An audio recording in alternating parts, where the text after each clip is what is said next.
ចាសួស្តីបងប្អូនទាំងអស់គ្នាថ្ងៃនេះអ្នកគ្រូបង្ហាញពីការអានមេរៀននៅក្នុងសៀវភៅចំនួនភាសាខ្មែរថ្នាក់ទី1ពាក្យ1មេរៀនស្ពានទី1ស្រៈនិស័យស្រៈអេសការស្គាល់សូរអក្សរថ្មីពាក្យសេសមានសូរចុងអេសពាក្យបេសមានសូរចុងអេសពាក្យឆេសមានសូរចុងអេសការស្គាល់តួអក្សរថ្មីពាក្យបេសមានសូរចុងអេសការវឹកហាត់សរសេរតួអក្សរថ្មី1 2 3 4 5ស្រៈអេសស្រៈអេសស្រៈអេសស្រៈអេសការអានជាងនៅក្នុងតារាងទី1ជួរឆែវកអេសកេសខអេសខេសចអេសចេសឆ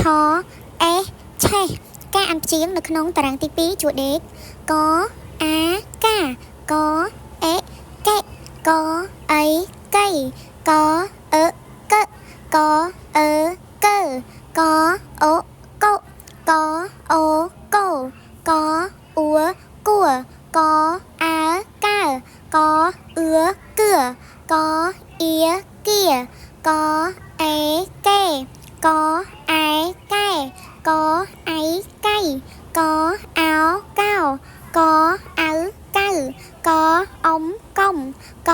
អំកំកអាំកំកអាកាក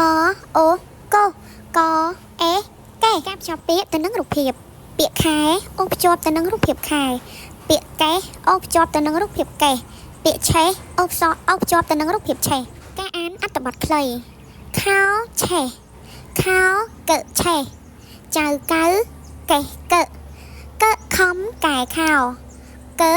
ចេសកែខោឆេសការសរសេរកូនគិតនឹងថាឲ្យបានលឺកេសកស្រៈអេសខេសខ